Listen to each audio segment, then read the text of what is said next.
Почитувани гледачи, добро дојдовте. Ново издание на Агроспектар, вашата емисија која што редовно ве информира и едуцира за квалитетно земјоделско производство.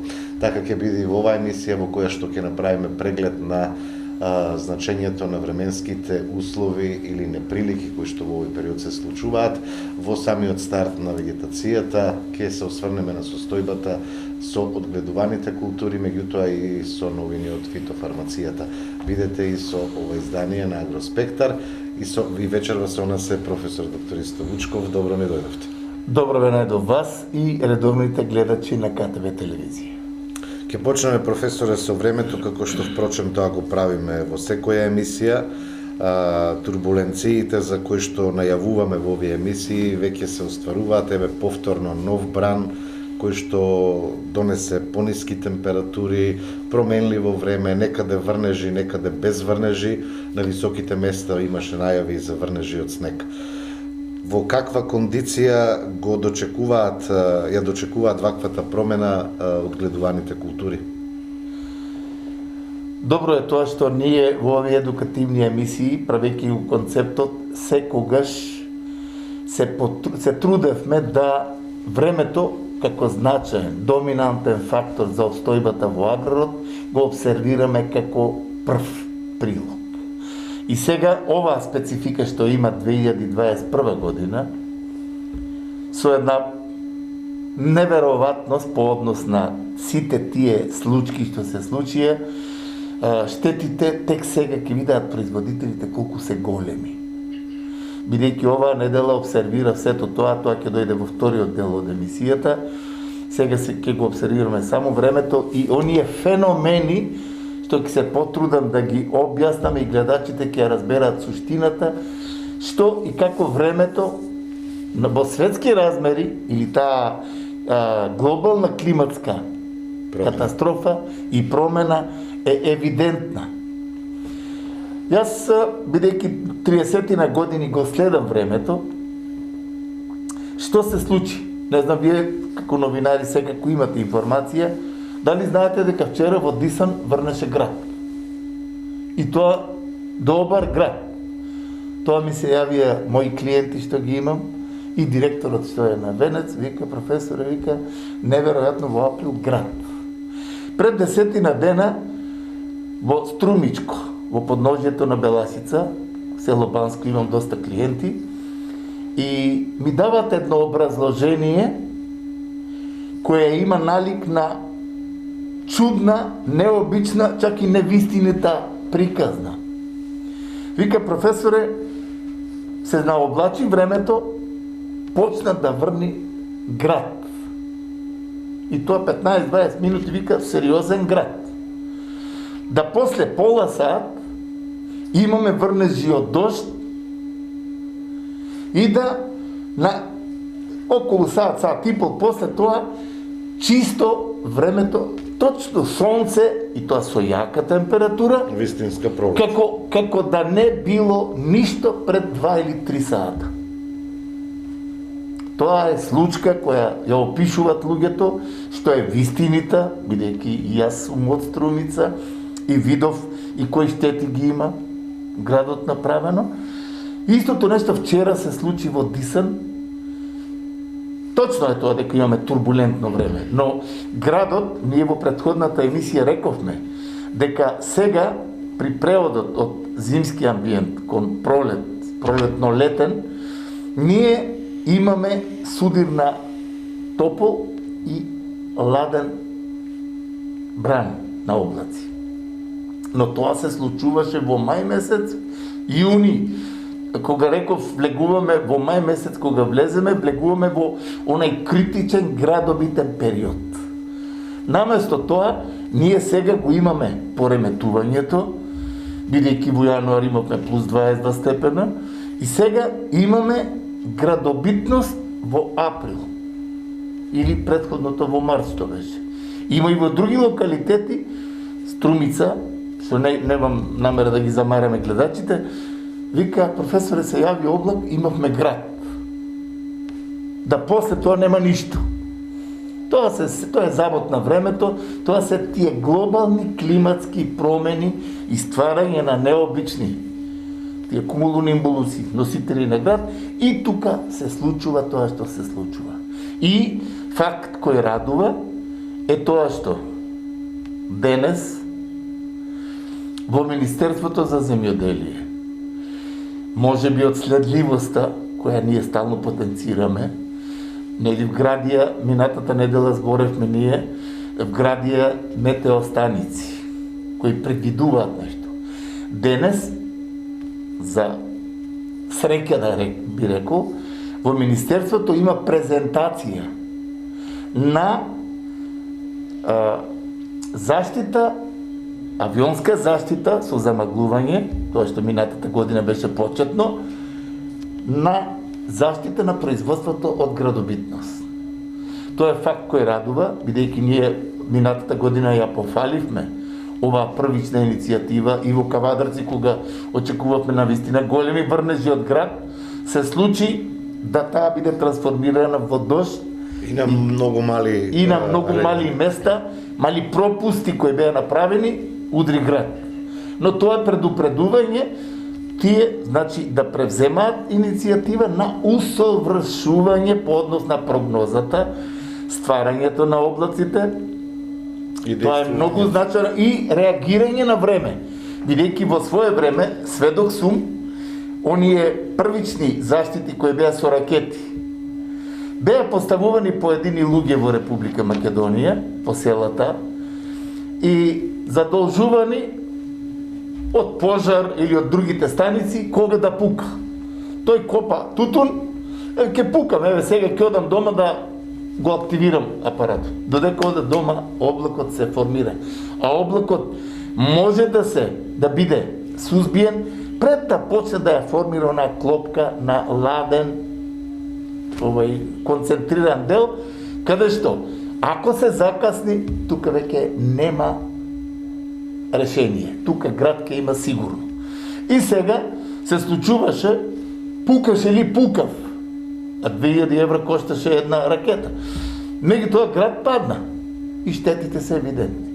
Овде со замаглувањето веќе ќе имаме софистицирана апаратура која ќе има на цела Македонија еден убав преглед и брзо делување, навремено делување би рекол, за сузбивање на тие градобитни облаци и навистина, ако тоа се постигне, тука ќе има олеснувачка работа за земјоделскиот производител, ќе помисли дека некој размислува на него, тоа е државата. Второ, што е многу значајно, осигурителните куќи. Од цела Европа, најјаките осигурителни куќи дошле на една Македонија, обезвредната со производството.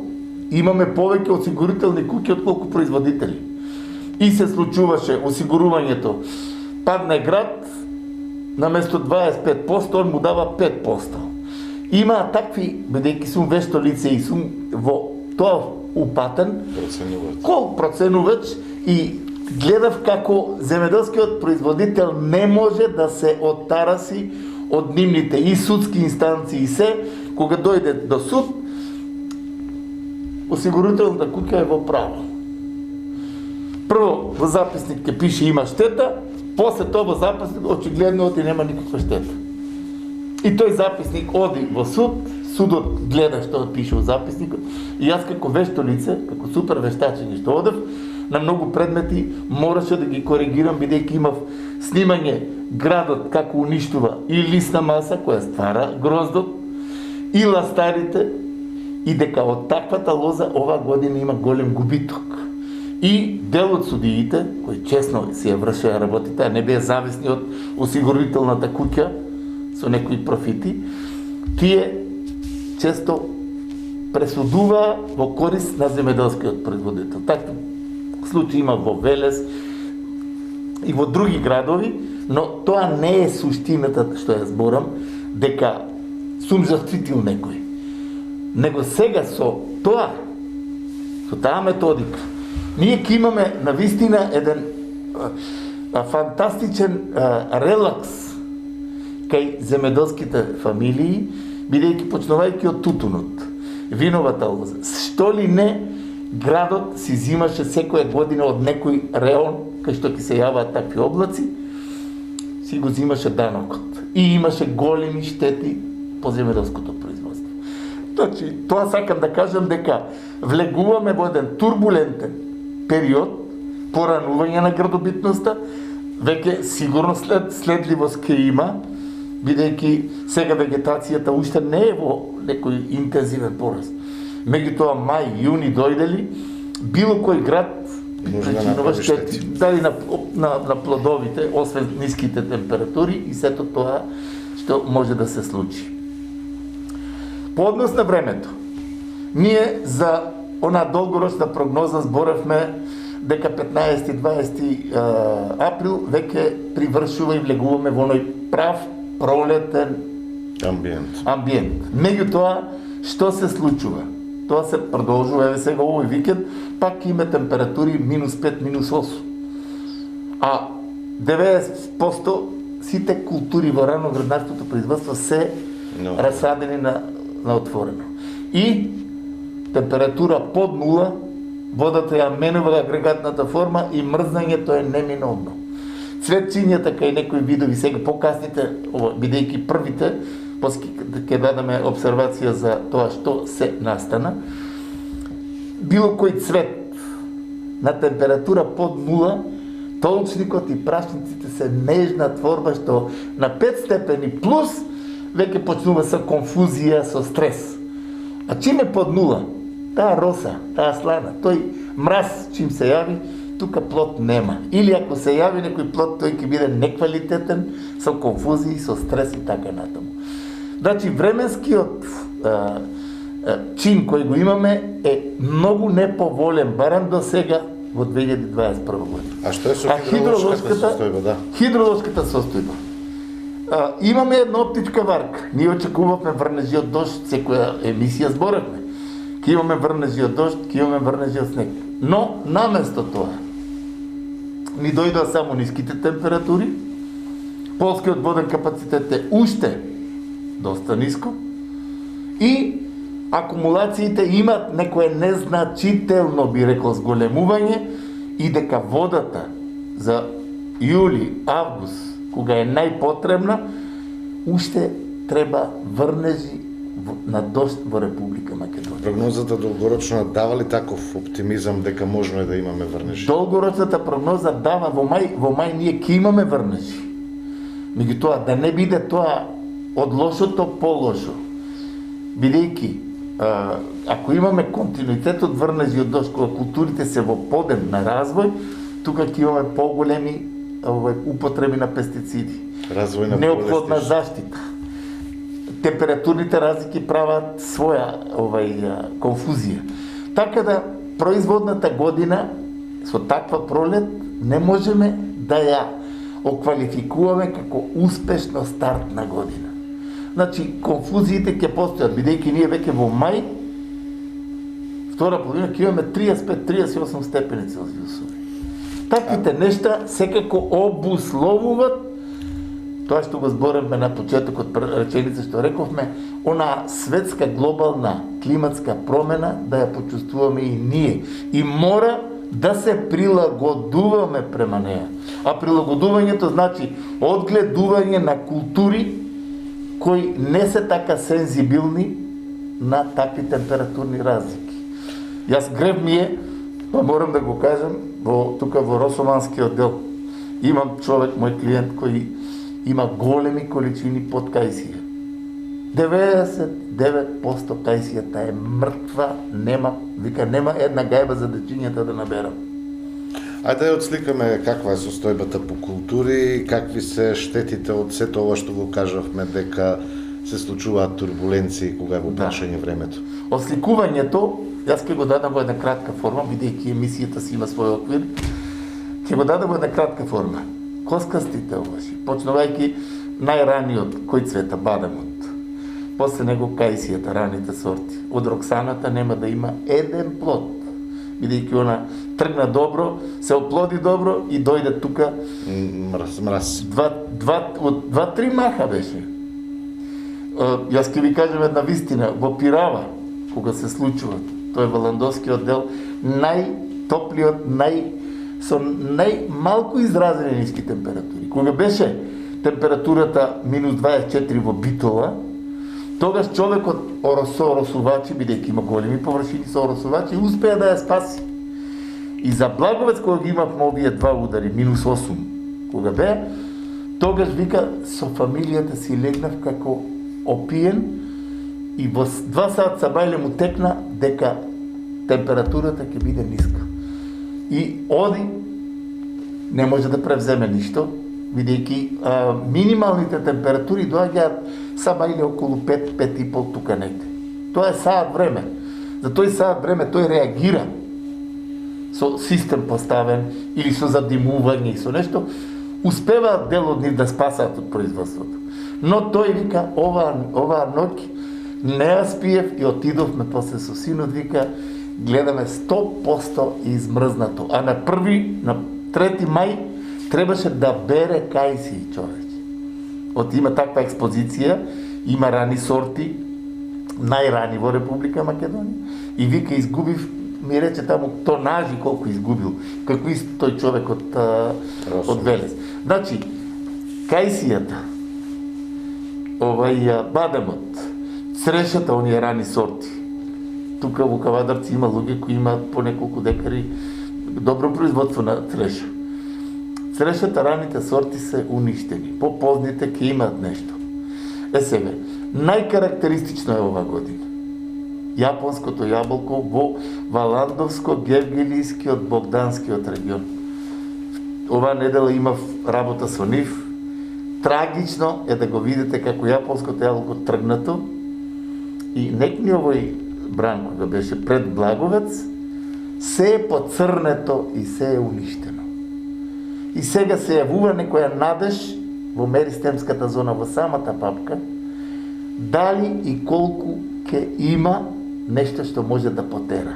Бидејќи горната Љушпес дел, јапонското јаболко има такви карактеристики, има нешто што може би ќе преживее. И сега чекаме овој бран да мини и да видиме, ќе тргне со една поинтензивна прихрана, полиарна, стимулативна работа, да видиме дали ќе може да се спаси нешто, бидејќи и јапонското јаболко во Гевгелиско-Валандовскиот, Богданскиот регион е уништено.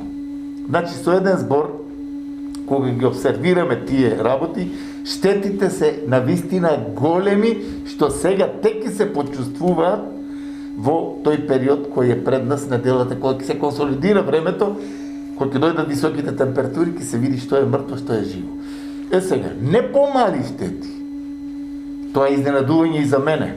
Еве, со разговорите и со директорот на Велес, што го имав, и со други клиенти,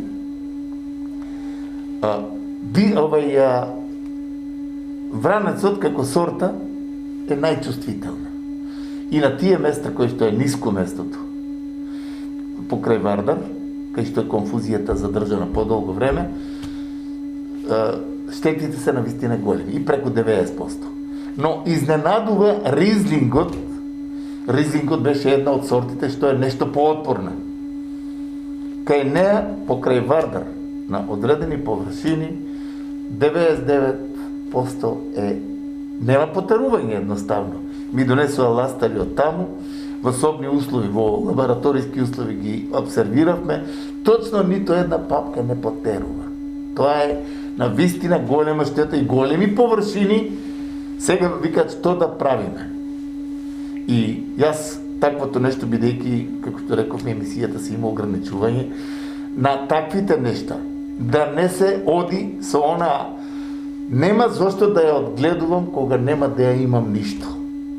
Кога се работи за долгогодишни насади, такви катастрофални години кога доаѓат, човекот треба да биде поголем по однос на тоа да му пружа, дали е тоа винова лоза, дали е тоа кајсија, дали е тоа било кој цреша.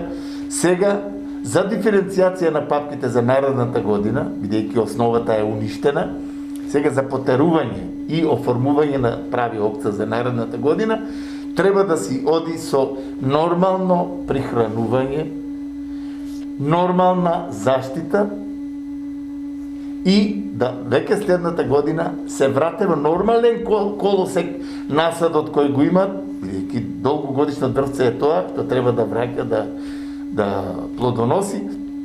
Значи, тука човекот, земјоделецот, знам, од голем дел од нив се разочарани. Што ќе дадам за виновата лоза, пак ќе ми ја земат за 4 денари грозјето, но на таквото нешто да не наседнува. Значи, духовно, како македонец, нека виновата лоза ја одгледува и даде што треба, сега што дошло невреме. Тоа никој не го посакувал.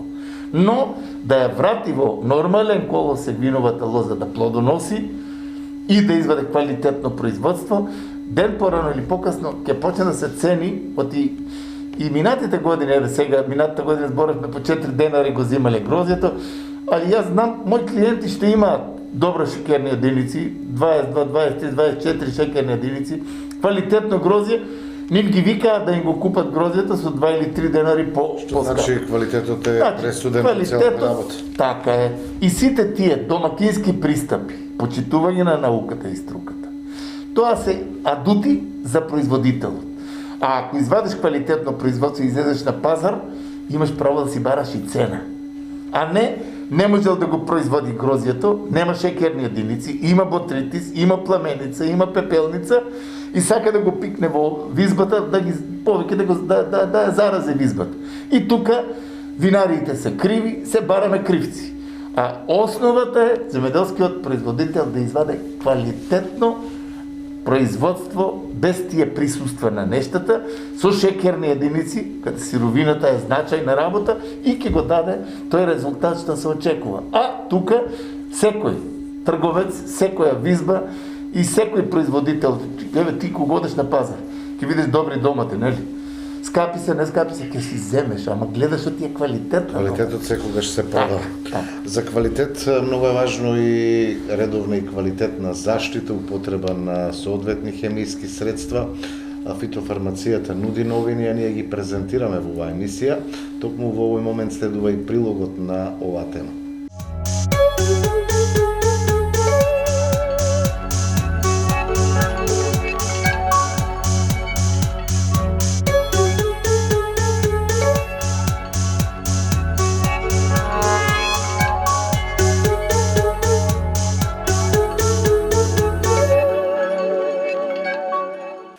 Едукативни емисии ние се трудиме секогаш да брадиме нешто ново, интересно, економски оправдано и од здравствен аспект на консуматорот најважно.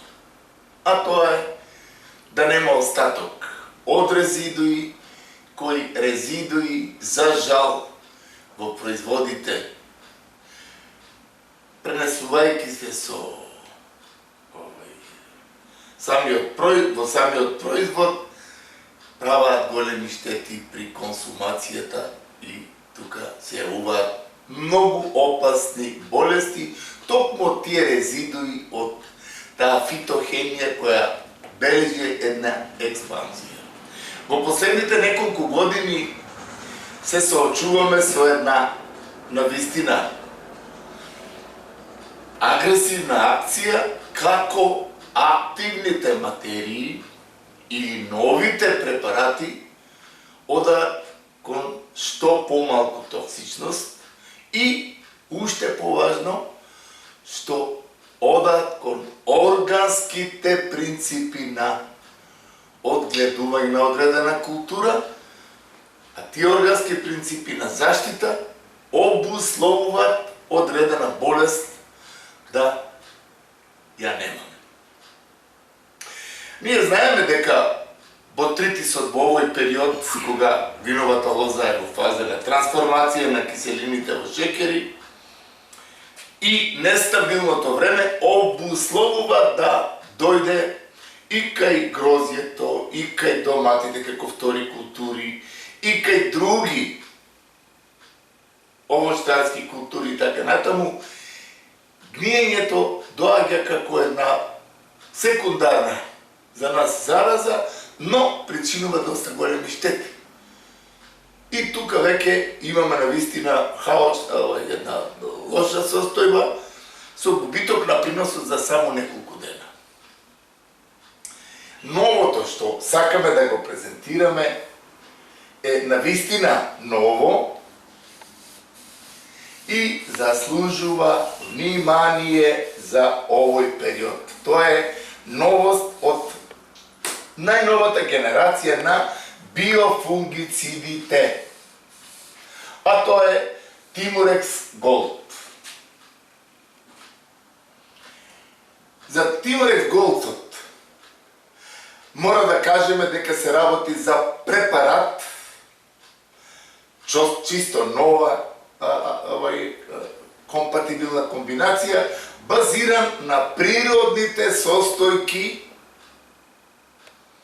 што има мокен биофунгициден и повеќе кратен чин на делување. Значи, се работи за мокен биофунгицид со повеќе кратно делување и моќна заштита со лековито дејство против болестите кои се јавуваат кај растенијата. Тој Тимуrekс Gold, откритие на оние фито експерти по однос на откривање на активни материи, механизам на делување на препаратот и сите тие действија, тоа е навистина еден хит, би рекол, во заштитата, бидејќи Тимуrekс Gold е типичен биофунгицид кој веќе си има докажано со оние првенствено превентивни ефекти, каде што превентивно значи спречува да дојде до одредена инфективна активност на патогенот и куративно делување против патогените на сивото гниење, посебно ботритисот кај виновата лоза. И затоа го презентираме токму сега во периодот на бербите на оние рани сорти, каде што шекерноста тешко се трансформира поради нестабилното време, да не дојде сивото гниење како банален патоген кој ќе причини доста големи штети.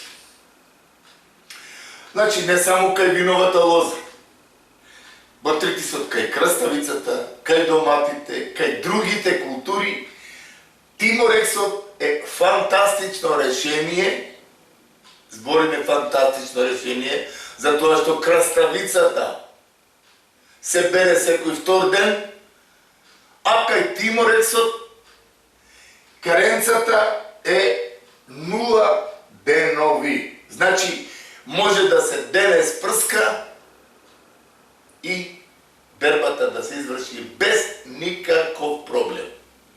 Значи, нема никакви токсични форми за човекот, за консуматорот и за апликаторот, што не е случај кај другите фармацевски препарати. Значи, со еден збор, не само за крставицата, доматите, компирот, сите култури, тој ги опфаќа со еден квалитетен чин на апликација, со добра микронизација на честиците, со добро аплицирање и опфат на целото стебло, ние имаме комплетна заштита од тој ризик сега со губење на имунитетот на растенијата, што го имаме поради нестабилното време, каде што фикомицетните габи при таква влага експонираат, а ботритисот како секундарен паразит при мало оштетување врши инфекција, бидејќи шекерноста и оние зрели форми секогаш се добра подлога за ботритисот како опасна болест. Што представува Тимурексот? Секако, ние нема да вас замараме со активни материи, да памтите името и така натаму, само ќе кажеме дека Тимурексот е природен производ, кој се базира на екстракт од растително потекло и неговите состојки создаваат механизам со повеќе делување против патогените габи, бактерии, нудејќи ефикасно одржлива контрола. Значи, тој екстракт фактички сакаме да кажеме дека со тој чин на делување, со прскањето, тој делува точно на ефикасно одржлива контрола, вклучувањето на тиморекс голд во контролата на болестите како дел од конвенционалното производство овозможува намалување на хемиските резидуи од тие синтетички фунгициди кои ги имаме, а тиморекс голдот не остава никаков резидуален дел нити во почвата, нити во водата, нити во воздухот. И затоа овој биофунгицид е тотално безопасен и за корисните инсекти, тука мислиме на пчелите, каде што се прави помор со користење на некои инсектициди, каде што пчелата дојде и после пчелиното легло доаѓаат одредени пчелари, професоре, половината пчели ми ги нема. Каде беа на паша, таму и таму. Што правил тој производител? Прскал пред 3 дена.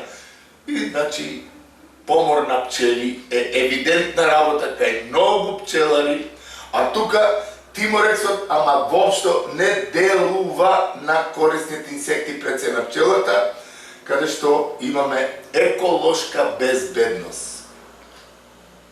Кога зборавме за начинот на тоа делување, како иновативен препарат, тој има повеќе кратно делување при навлегување во ткивото на растението и доаѓање во контакт со клетките на таа габа на ботритисот. Што всушност се случува? Значи, со неговото навлегување во клетката, во мембраната, тој предизвикува смрт на габичните клетки, навлегувајќи во оние митохондрии на самата габа или хондриозоми, пореметувајќи го тој процес на дишење, на функционирање на патогенот и патогенот целосно умира. И нема понатамошни инфективни можности и акции. А тоа е навистина една интересна работа, каде што резултатот за само кратко време може да се види. И тој превентивен дел се случува да едноставно со апликативниот дел фруктификацијата на габата, дишењето, сите тие работи се пореметуваат и тука прекратува развојот на болеста. Значи имаме брзо, ефикасно и ударно, превентивно и куративно, значи лечливо делување на ова интересна творба која е нешто значајно.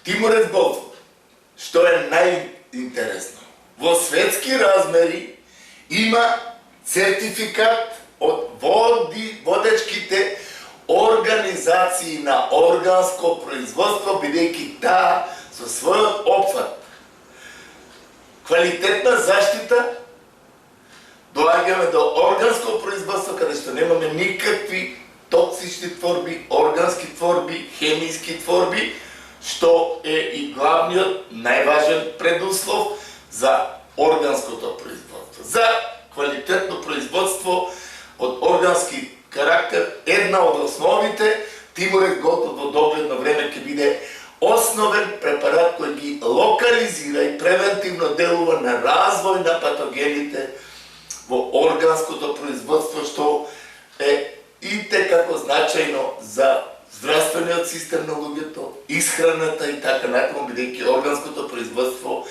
од ден на ден ќе биде се побарано на пазарот. Што друго значајно? Мора да кажеме дека освен заштитата на органските производи од растителните болести и тие микотоксини, тиморексот се користи за производство на храна која носи ознака традиционална ознака, нула хемиски компоненти. Тоа го гласи во самиот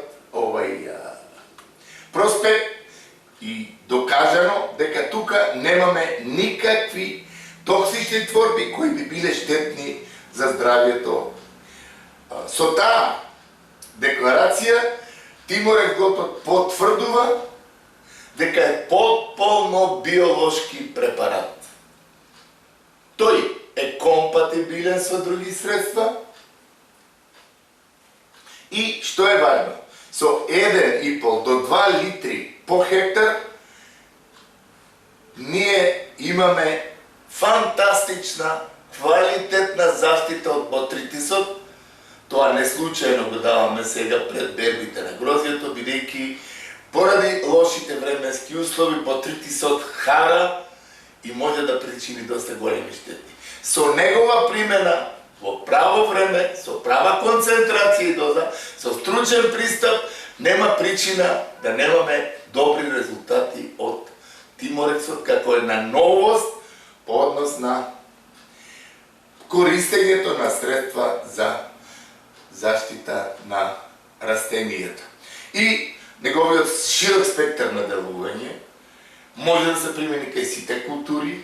Тоа е една карактеристика која навистина заслужува епитет како новост да најде место во оваа наша емисија.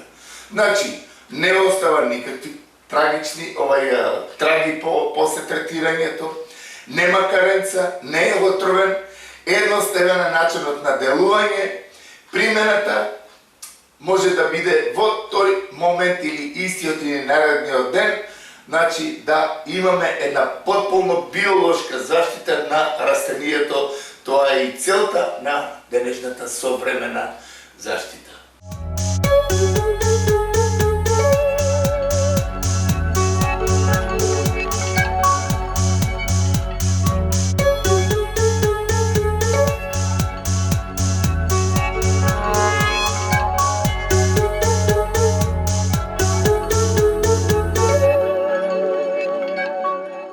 Слушнавме што е ново од областа на фитофармацијата. Професоре, тука на крајот, после говорот за овој фунгицид кој што има широк спектар на делување, која ќе биде и пораката до гледачите? За овој и останатите нови работи кои ги даваме во овие редовни едукативни емисии, мој лично видување е дека производителите треба првенствено заради нивен домашен финансиски интерес да ја почитуваат науката по однос на примената на средствата, концентрација, доза, во кое време. Второ, да ја почитуваат науката по однос на исхраната. Значи, растенијето ќе го даде генетскиот потенцијал кога тоа ќе ја добие храната што недостасува во почвата. А тоа го укажува точно агрохемиската анализа. Да не мислат дека некој сака да се збогати на име анализа, него да мислат дека таа анализа ќе укаже наместо 10 врејки ѓубре да ставе 2 или 3. Тоа што анализата ќе го каже. Да не мислат дека стручникот ќе се збогати на неговиот грб, бидејќи стручникот е ортак со земјоделецот, кој на своја глава може да прска 10 пати, а со помош на прав стручњак, со правилна диагностика, се пишува терапија и тој може да помине со 3 прскања и 4 прскања. Значи, ќе има економично производство и квалитетно, за кое преска рековме, ќе одговара и за нашиот и за европскиот пазар. Таквите нешта се адут и таквите емисии кои ги даваме, голем дел од производители, се поголем дел, го гледаат тоа, го чувствуваат и луѓе кои добија лани шекерни единици, го продадоа грозјето за цена што заслужува. Ова година викат, професоре, ние сакаме да си работиме по тој терк, бидејќи не ќам јас да прскам повеќе, да имам плига на грбот, сакам да прскам тогаш и со тоа што треба, што има потреба. А тоа е од следливоста на временските услови, анализата на почвата. Дали треба дополнително прехранување или не, за да имаме квалитетен грозд, уедначен грозд. Дали треба со фолиарно прскање и стимулативни средства да се добие зрно со шекерни единици кои ќе бидат барани во визбата за винските сорти и на пазарот. Квалитетен гроз. И така, тие се адутите со кои земјоделскиот производител мора да свати дека тоа е правиот пат за тој да биде ценет на пазарот. Без политички предрасуди и без други присуства комерцијални кои гледа да се накачат на грбот на земјоделецот, ние во овие едукативни емисии ќе продолжиме со исклучив смер на тоа квалитетно, економски оправдано производство кое ќе одговара и за европскиот пазар. Благодарам, професор. Благодарам и вам. На крај на емисијата, почитувани гледачи, благодарам за одвоеното време и вниманието што го посветивте на ова издание на Агроспектар. Секој добро.